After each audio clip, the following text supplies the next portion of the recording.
I don't know how to put this, but I'm kind of a big deal.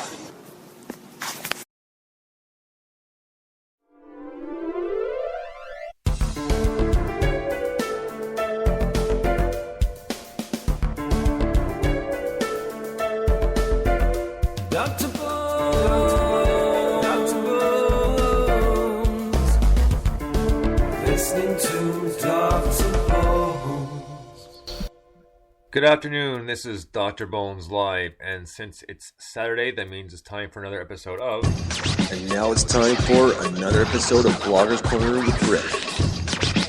Blogger's Corner, and welcome the Dr. Bones Show's blogger, Britt. How are you, Britt? I'm doing well. How about yourself? Very well, thank you. Welcome back. Well, thanks for coming back on the show week after week here. So, first off, we're going to get to the show we usually get to. And since I've been extremely busy this week, I have not got a chance to watch it. I thought I might have a few minutes today before the show, but I didn't, and it kind of sucks.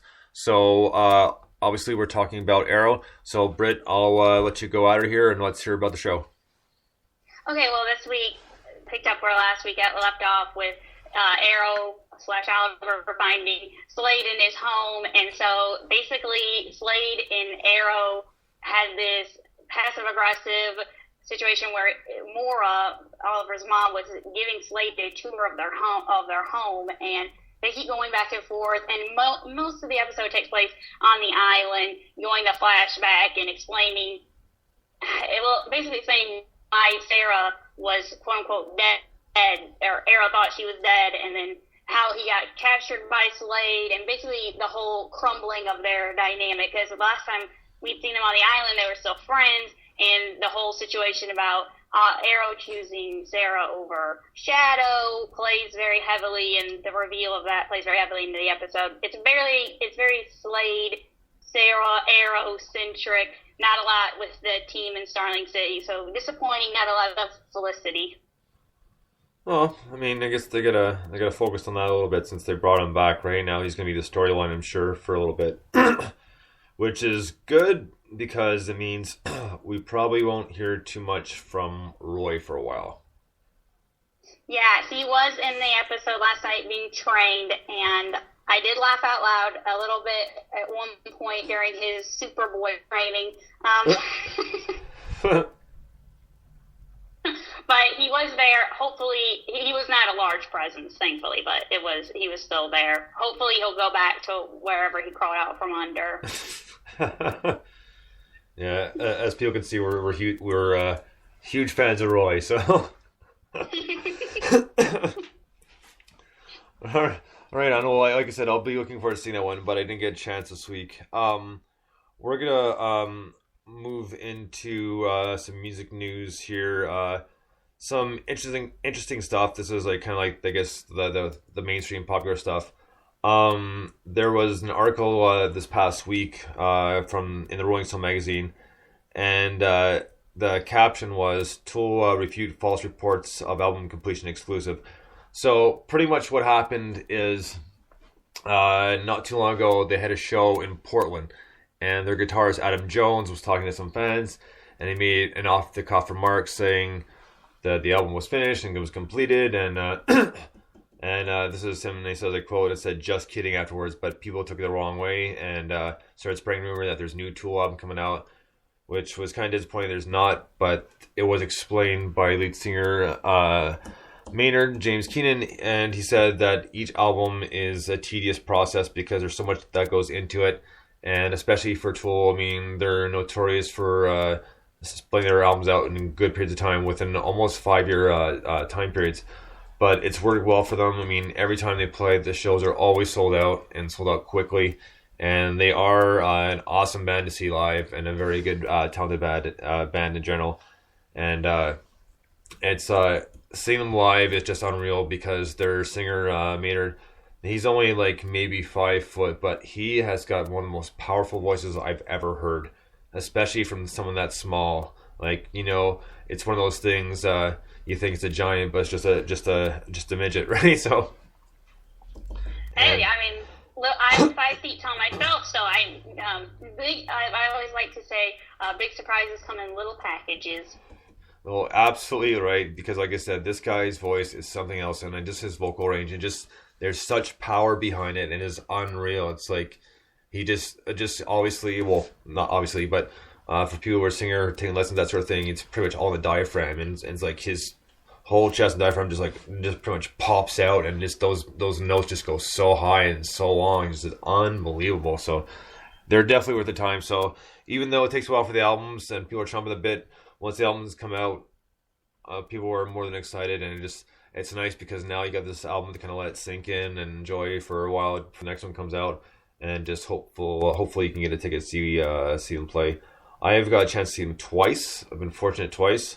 Once years ago, I think it was like 93 or so when their album Undertow came out. So I saw them then, and then saw them again in 2000, I believe it was.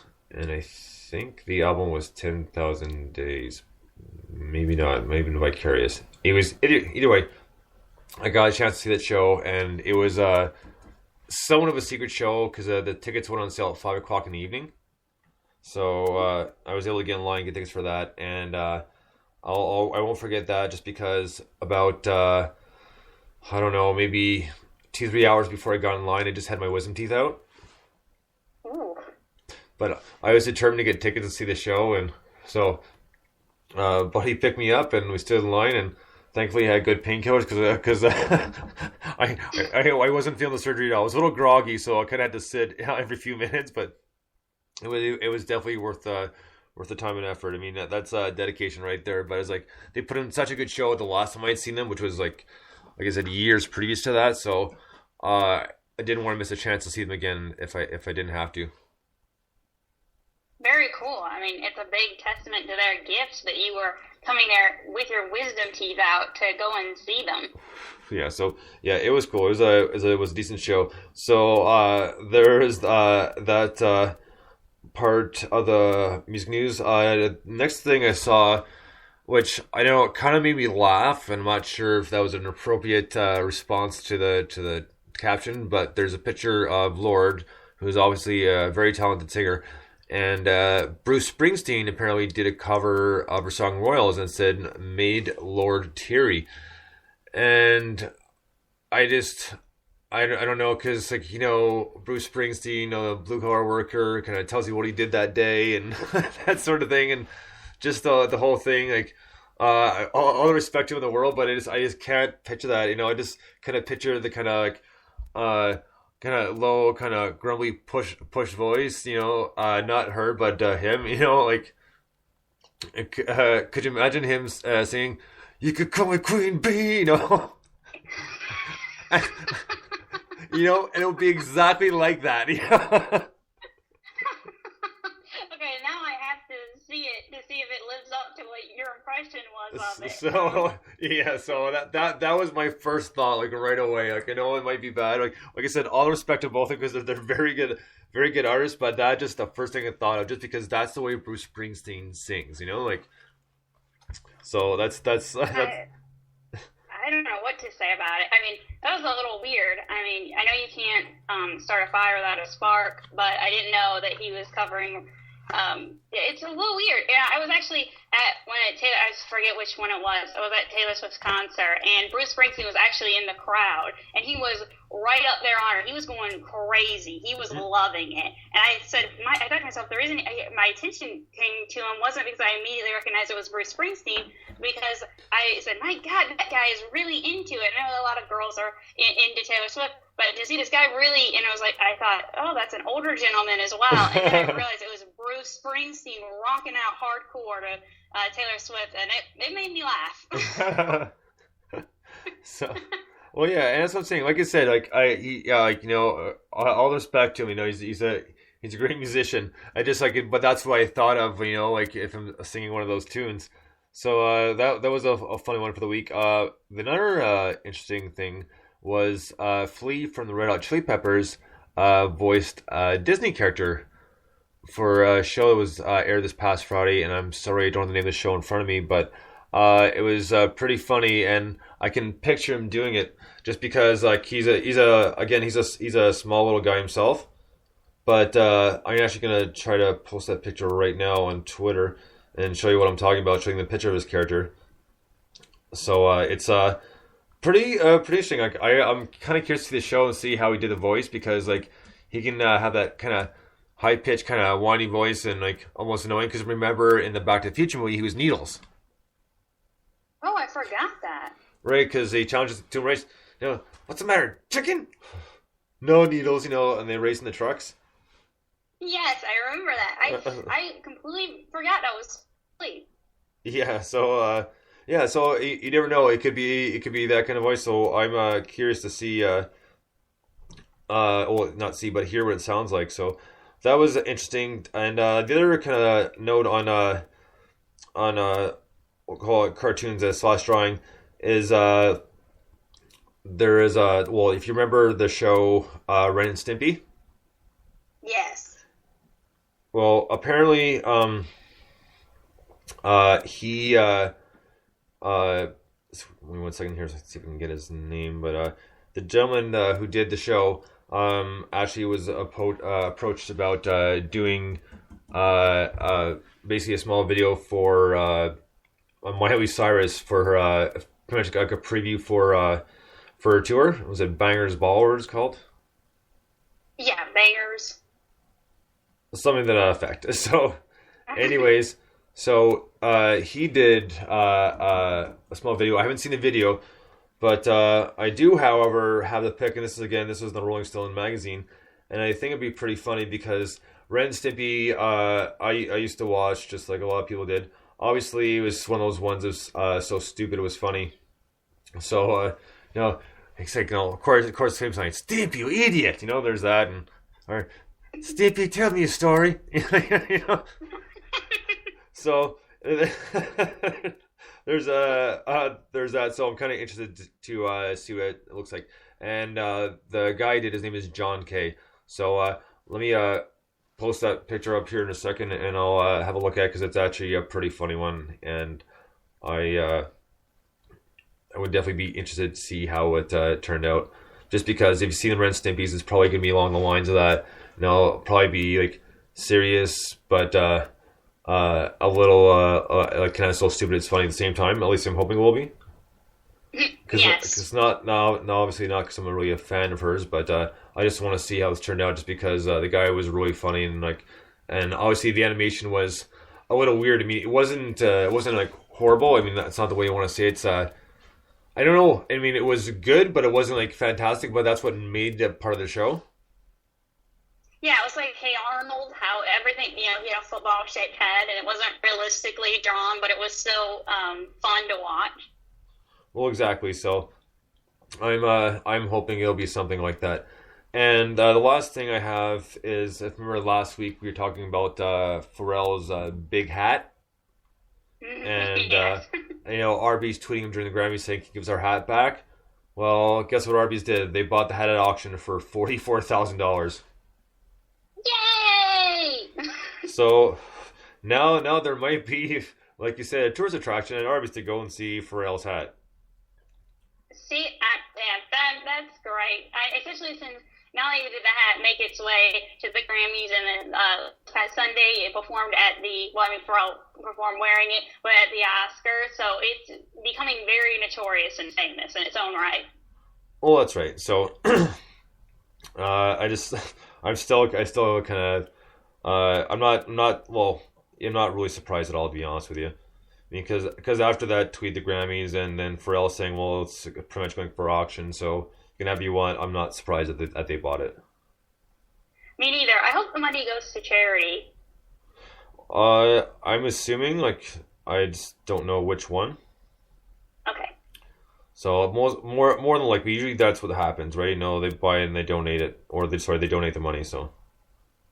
Yeah. So I hope it does.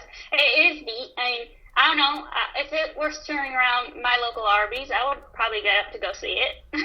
Well, yeah, I hope. I'll admit, if it was by here, I'd probably do the same thing. Yeah, I think it needs its own name, to kind of really hit that next level. Mm-hmm. And well, you never know. I mean, anything can happen these days. So that's pretty much wraps up the rock and roll news for this week, or we'll call it the popular news. And one thing I actually almost forgot. The piano that John Lennon and Paul McCartney played in Help is going up in the auction block as well. Oh, wow. So that's probably going to fetch quite a lot of money, like they always do. And I wouldn't be surprised. I'm just going to be curious as to when the auction's over how much it actually sold for. What's your guess as of now? I'm going to say between 80 to 100,000. Yeah, I think that's a good guess. So I would think pretty close to six figures. And just because it's not just one that they played, but it was in Help was such a classic movie. I mean, it wasn't like a number one of all time, but at the time for music, making movies like that, it was kind of a big thing. And it was a decent movie. I mean, I've seen it like numerous times. I'll be honest, So, and it was a decent movie, and yeah, that'd be something cool to own. And but I would say for sure it'd probably fetch very close to six figures. Well, I think that's a very good guess. So so that will officially wrap up the popular music news for this week, and some interesting stories, and hopefully there'll be more next week, because sometimes, just like anything else, it can get a little slow. So a lot of times will be like a variation. There will be like two or three things kind of taken from one article. So the first article will say, let's say, new album to come out, and then it'll kind of like they did with the Tool one. Rumors are false. There is no new album coming out, and then potentially when the new album may come out, or when they're recording it, so they split it up so they can still cover a lot of ground and make it look like there's more news than there is. There are. I get totally what you're saying. I can confirm that Taylor Swift is back in the studio. So everyone is super excited about that. Like I am. It is happening, folks. Yay. Well, that made my weekend. But no. So, yeah, I don't have any confirmation of stuff like that. Although two EPs that just came out, the indie scene, very, very good ones at that, is the new Wild Young Hearts EP and the new Puppet Rebellion. So you can check those both out. They're both on iTunes. So you can purchase them there, and it's well worth it. And remember, we did do the premiere of the show with Rob, and excuse me, it was a lot of fun and a very good album. So be sure to check that out. So that's all I have for that bit of news this afternoon. No, I'm sorry, I'm kind of all over the place still. But next up, let's get to your blogs of the week. What have you been working on? Okay, well, I had four movie reviews. The movie review for Her. The movie with Joaquin Phoenix. Are you familiar with that? Which one, sorry? It's the one Her. It's called Her, and it's with Joaquin Phoenix, and Scarlett Johansson does the voice. And basically, it's about a guy who falls in love with basically Siri for the iPhone. Oh, okay. I have not seen it, no. Okay. Well, it is a very interesting movie.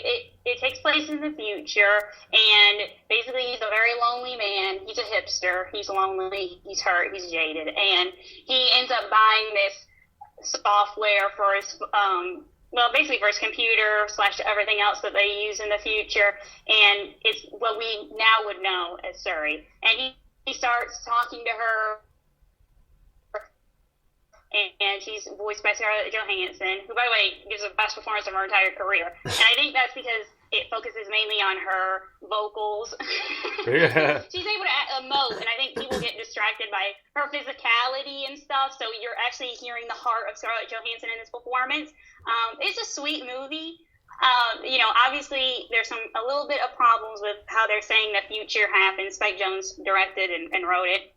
Who directed Where the Wild Things Are, the film adaptation of the beloved children's series of books. Right. Yeah, so it is interesting. It makes you think about what love is and how people can have relationships. I don't know how I feel about people falling in love with their phones, but it's an interesting concept. Well, if you remember, they actually did somewhat similar thing on The Big Bang Theory with Raj. I did not see that. I have not watched that show often. Well, that's one I've seen most of the seasons, like here and there, or when they've been on like reruns. So, and they've called marathons here and there. So I don't watch it every day because it is pretty much is on like every day. But I've seen a lot of episodes, and that episode was really funny because obviously Raj is lonely. He can't really talk to women unless he's drunk, which is hilarious. But anyway, so he's been talking with Siri because obviously Siri answers every question you have for her.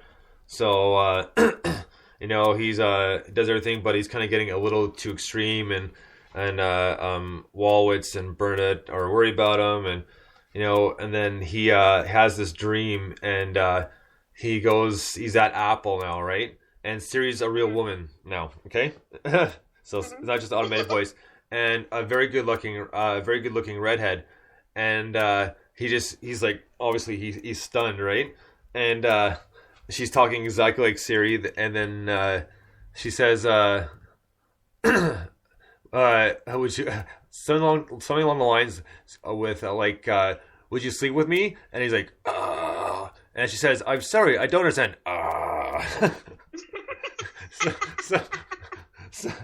So even in his dreams, you know, like it doesn't happen for him.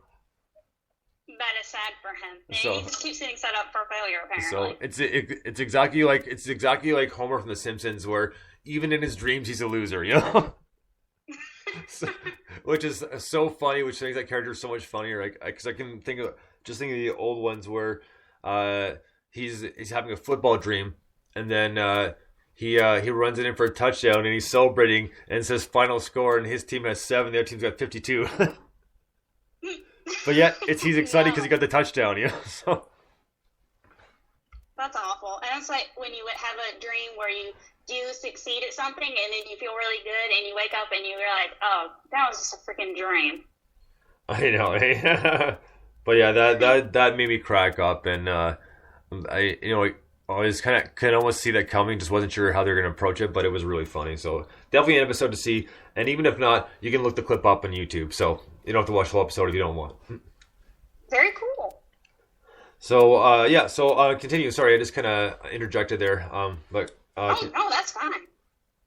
So continue on. So So basically, what I kind of came away with was when the Truman Show came out many years ago, I laughed a little bit because I thought, this is so ridiculous. I mean, are people really going to want to watch people do stuff like on the Truman Show? And it really was foreshadowing the whole reality TV movement.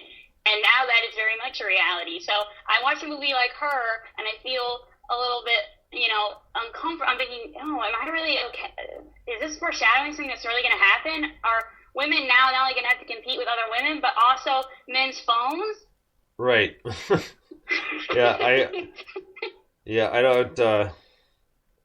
I don't see my phone replacing anything.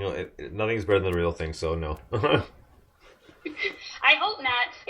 I think that one thing the movie does is talks about when you can actually tailor make your own person and have this perfect he can literally make her anything that he wants, and then also decide that she's an artificial intelligence system, so she's growing and developing and outgrowing him. And so I think it's more or less a metaphor for real life and relationships than it is a sci-fi film, which is refreshing. Oh, right on. I may or may not get a chance to watch that. Well, if you do, I will be very interested to hear what you think. Yeah.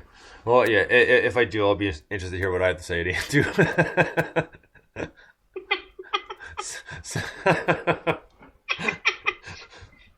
But so sorry. What else have you been working on this week? Okay. The next review, I finally got it up. I did the Wolf of Wall Street review. It is there in all of what it is. And it's the only movie that I did a review for that came out last year that got a 10 out of 10. I thought this movie was flawless. I loved it. You saw it. You liked it. Yep. So, yes, I love this movie. I thought it was outstanding, and just kind of getting into why it's so outstanding. was basically the performances, the direction, the content, having so much dialogue. And it was really funny. I was watching an awards something, I think it was the BAFTA red carpet, and one of their critics mentioned that he didn't think that the movie needed to be 3 hours long. And I know someone who read the real guy's books. This guy has enough to fill another 3 hours. He's lived a very colorful existence. So really, they just scraped the surface when they made this movie, as hard as it is to believe when you see it. Really? Huh. Yes. I mean, I couldn't even believe it. I thought, certainly, you get the sense from the movie that what you say in this 3 hours, certainly they would have, probably after what you saw in the movie, settled down. Things probably wouldn't have been very colorful, and they probably put the most colorful things in the movie, and that's actually not true. Some things that they left out are the whole thing with how he ended up getting arrested with the car when he totaled the after the loot incident. There's a lot more there than they actually went into in the movie for time, and they still being time conscious, only had to put the movie at 3 hours. So it's just wow. Wow, I did not know that. Right on. Oh yeah. Fun fact. Well, it is surprising that I like the movie, especially since I'm not obviously a huge fan of Leo DiCaprio, but it was a good movie. So. I know, and see, when you endorse it, people, you heard it here. He does not like Leo DiCaprio. He liked this movie. You like this movie.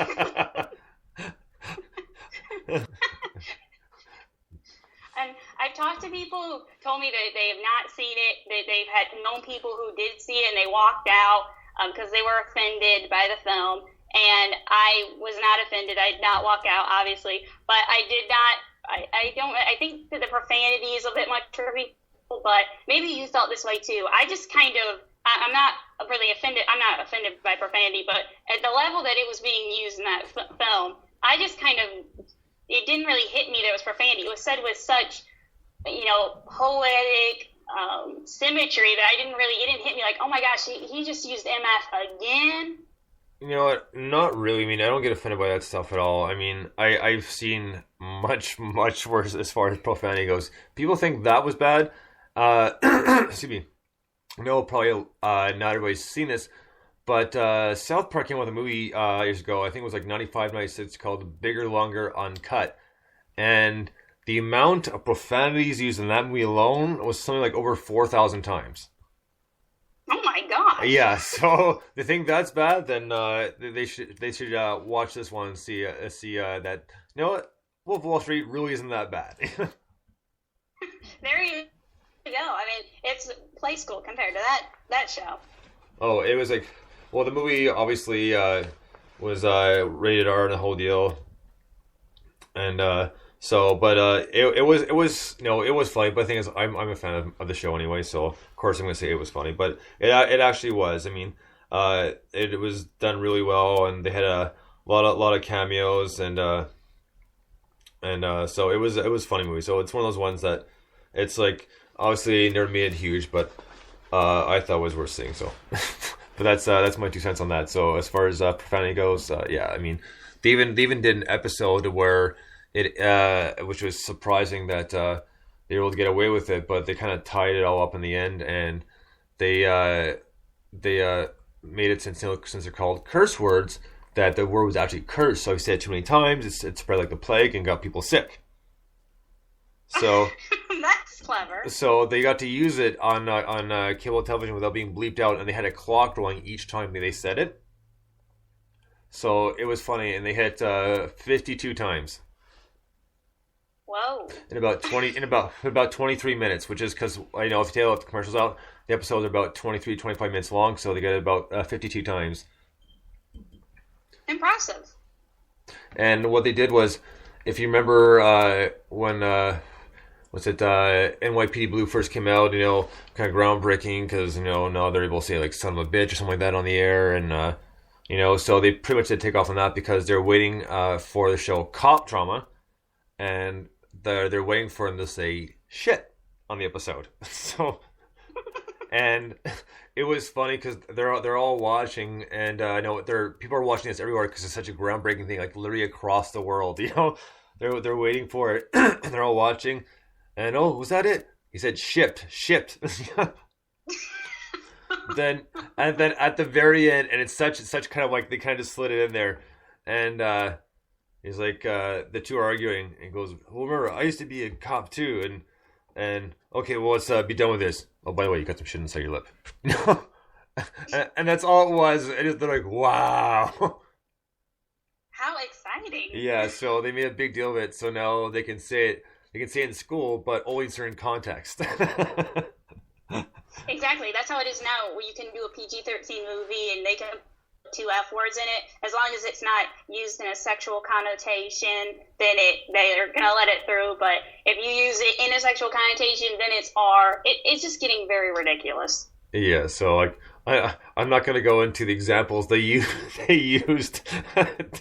to explain the context you could use it in, but I think you can take a pretty good guess on what the subject was.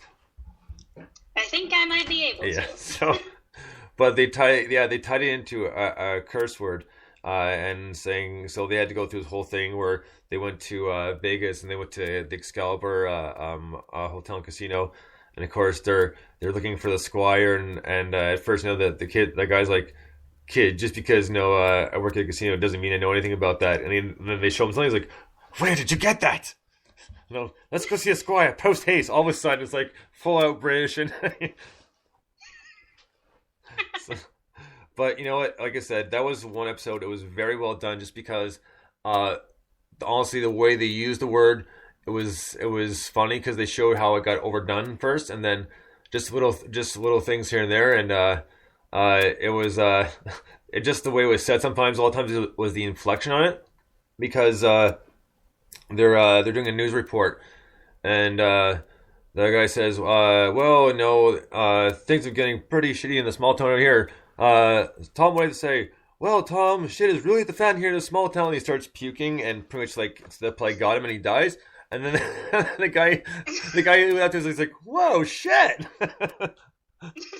And just stuff like that just makes you crack up and completely ignore the fact that it's an actual, curse word. We're saying it now, but so you get the point. But it was a lot of times throughout the show with stuff like that made it even funnier, and so.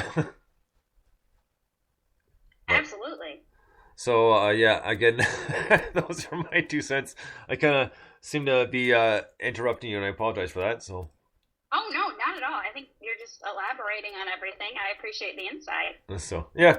So that's my take on the whole swearing deal. I just like I said, for the most part, everybody's been desensitized to it, and obviously there still are many situations where you'd never use it just because out of respect for the other person and blah blah blah, and as much as sometimes you want to be given more than a few colorful words, we'll put it. So, but not always a good idea, and always a best way to do things. So. But, yeah. Very true. I try to keep myself censored. Yeah, for the most part. I mean, but at the same time too, is like it's one of those things we talked about this before, where it's kind of essentially slipped into like everyday talking. Like, I mean, it's just part of the vocabulary now, and it's like saying, well, I was doing this, and or now it's someone people say it, and F-bomb, so, but it's not meant as like a bad or rude thing. They just very cool effing this, and it's like, oh yeah, but most people dismiss it because they're not trying to be rude and they're not directing it at the person, that sort of thing. Exactly. Yeah, I personally find words that are in the common vernacular that are, when I hear them, it is like nails on a chalkboard, and there's no profanity that has that effect on me, but the way that these normal words that just annoy me so much, and so for me, if someone were to use that word, I'd be far more offended than if they, start blasting the F-bomb out. I mean, it just really gets under my skin. I tried to explain that to someone recently, and they were kind of not buying my argument, but that's just how I feel. Well, the last thing I can say on this is the only time like I swear quite a bit is when I get like really mad, and unfortunately when I do, every other word's the F-bomb. So Yeah. There you go. Yeah. So I'm done with that. But Signing off on that. yeah. Next.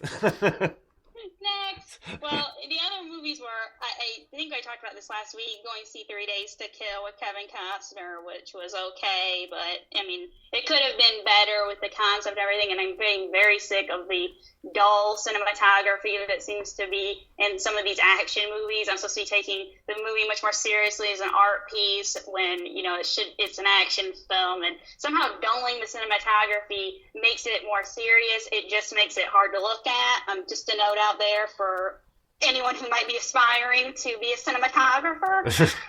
And then I went to see the movie 47 Ronin, which is a samurai flick, and it came out at the end of last year with Keanu Reeves.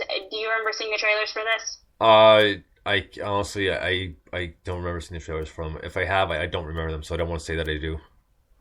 Okay. Well, I love Eastern movies. I watch them all the time. One of my favorite all-time movies, House of Flying Daggers, and several other things. But I thought this movie was really good. It was Hollywood's attempt to do an Eastern film. They had Japanese actors in the cast, and they did a much better job than Keanu Reeves. As we all know, Keanu's gift is not exactly being an emotive, expressive actor. But, but I've heard from people he is the nicest guy. It's just professional. This is not anything against him personally. I've heard he's a wonderful man. But the actor Hiroyuki Sanada is in it, and he's been in a few things you might recognize from TV. He was in The Wolverine last year. Great actor. He really sells this movie. It kind of gets a little overboard with some of the dragons and mystical elements, and it is based on a true historical event in Japan, so kind of why they had the Lord of the Rings, some of the storyline elements, I'm not exactly sure. I guess to appeal to a broader audience. I don't know. I personally, when someone says, hey, there's a dragon in it, I don't automatically go, oh, now I got to see it. But that's just me. Maybe other people feel differently. And then I put the best new movie, March is starting up. We have a whole new slot of releases. I actually saw the ones that's already on list 300. Went to go see that yesterday, the sequel. Right. And I went in IMAX and 3D, so It was a fully immersive experience. Right on. It was good. The lead actor, not so much. I'll have more thoughts on this. I have a review that I'm pinning, and I also went to see Nonstop this week, which I'm not going to make anyone wait to read the review. That is a freaking amazing movie. I loved it. It's Hitchcockian, and it's not an action thriller. Don't expect Liam Neeson to beat up everyone on the plane and put them, up in first class or something. It's a psychological thriller, but it really works. It's politically incorrect, I would say, but then teaching people some things that I was a little surprised. I thought it was refreshingly told, and I was quite impressed by it. Well, I'm interested to see it just because I work in an airport, so. Yes, it should be fun for you. So I'd be interested to see how they do this. So, I'm curious. I'm not sure when I get a chance to see it, but I'm definitely interested for that point of view to see what exactly they did with this, and because now it's one of those things like, you work around the planes now. If you learn a little bit about them, not to the point where you can be like a mechanic, obviously, but. You learn stuff and you see stuff on TV. I mean, one of my favorite shows, it sounds like a morbid one, but it's called Mayday, and it's on Discovery, and they do recreations of crashes that have happened in the past. And people, these are all obviously recreations of what actually happened, but there's not a fatality in every single one. I mean, there's a lot of really cool ones, which it just unbelievable and blows your mind. That such quick thinking by the pilots and crew, and what a good job they did, and it was just unbelievable. So it's one of those things that be curious to see. One of my favorite ones, actually, there is a flight going a good distance. So they're going from Ottawa to Edmonton. So they're going from pretty much not far east, but kind of like central east Canada, going out west. And there's a miscalculation with the fuel, so they had to land it earlier. And because the pilot was an experienced glider, he made a move called it was called a slip, and I think it's ever been done again. And I want to say the plane was, I think it was when the 767s just came out. So what happened is they had to find a closer runway, and the co-pilot had remembered that there was an air base there because he was in the Air Force. So and that's where he did a lot of his pilot training. So he said, well, there's a base here, and of course, what happens at one point they lose their radar, and they have to go manual in the tower to find out where they are, and. But getting back to the main part that just made one of the coolest things ever, and that was actually for a Canadian airline called Air Canada. So this pilot was just unbelievable. What he did was, because they had to come into this the only runway they could hit, 'cause otherwise they would have nowhere to land, and they only had enough gas to get so far because of the miscalculation. So what happened is he pulled a move called a slip, which means he tipped the plane on an angle, so not straight up and down, but at a huge slant. And he was able to slow the plane down enough that they could hit the runway without overshooting it. No way. So it was effing awesome. It was something else to see. It just blew your mind, and like that had never been done before ever in a regular plane, because it's a gliding move, and getting a beast like that to do something like that is obviously very hard. And he was very fortunate of being an experienced glider and decided, you know what, I should be able to do this. So I'm going to give us a go and see what we can do. And sure enough, he did it. He slowed it right down to the speed they need to be so they wouldn't overshoot the runway. Wow, that is amazing. I have to say quickly that the last airplane ride I was on, it's been many, many years. And quite frankly, after having this experience, I was never scared of flying. But after this incident, I have had a fear of flying ever since. We had a Captain Kerosene. I'm not joking. That was his name. Captain Kerosene, we were in the middle of the flight without no warning. All of a sudden, it felt like the engines went out. All of a sudden, we just start going nose diving towards the earth and hurtling, and I felt so uncomfortable. I thought I was in a freaking roller coaster. And my sister and I were sitting next to each other, and we're holding on to each other, and we're all scared. And I'm calling up to my brother who's in front of us. What's going on? What's going on? And he's like, calm down, everybody. But my brother was the only one who was not having a reaction, because everyone in the plane was freaking out, thinking we were crashing. I was like, when I got down to earth, I about kissed the floor, and I was so grateful. I don't know if Captain Kerosene is with any airline anymore, but they never explained why he did that.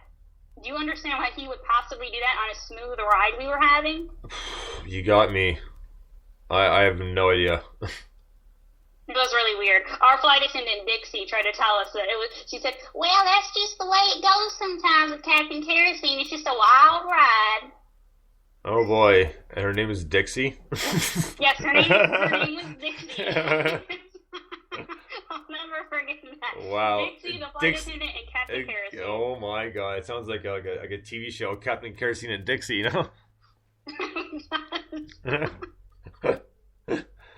Oh man. Oh, obviously glad that got out of it, but wow, I don't think I've ever experienced anything like that. At least not that I can think of.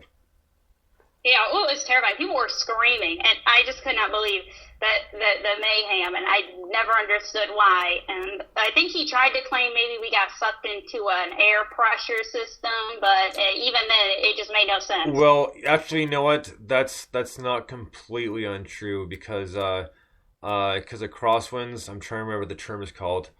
What the hell is it called? Anyways, I'll remember it after. When I remember, I'll tell you what it is. But pretty much what happens is, if there's enough crosswinds, what happens is this wind can actually physically grab the plane and pull it down. Oh, well, maybe that's what happened. So I'm trying to remember the name of. It just drives me nuts now. I can't remember. But there's a certain term for it, but it can actually physically grab the plane and pull it down, and the plane's got no control. Oh my goodness. Yes, and there's only a few airports, I think, that have that, so it's pretty much these airports, you only have like one shot at landing for the most part. Okay. So, wow. But it's got something to do with the crosswinds, but like I said, it's almost pretty much like I can take a lock and I can just grab the plane. So yeah, I mean, I'm not saying it could have been pilot error too, but yeah, that's the other possibility, is that little thing. So we got about a minute left here. So if you want to finish up, if make sure you didn't miss anything here. Oh, I think I'm good. Everyone can just check out eclecticpop.com if you have any further inquiries about any reviews, music, movies, TV, and otherwise. So I really appreciate the opportunity to come on the show and talk to you about it. Right on. And actually, one more thing, since we were talking about Keanu Reeves, this will be really quick. If people remember when they did Celebrity Jeopardy on Saturday Night Live, and Will Ferrell always did Alex Trebek, and they had different characters on all the time. And one of them, I can't remember who was playing him, but played Keanu Reeves. And obviously they're doing the introductions, and he's like, Keanu Reeves is like, I know Kung Fu. For the last time, no, you don't. So, and Bill and Ted's kind of typecast him, and then, what's it called? Stoner? No, why am I blanking on it? It was a three-part movie. No, it's fine. Bill and Ted's Excellent Adventure? No, it's fine. We're pretty much done anyway. So that's it till next time. This has been Dr. Bo.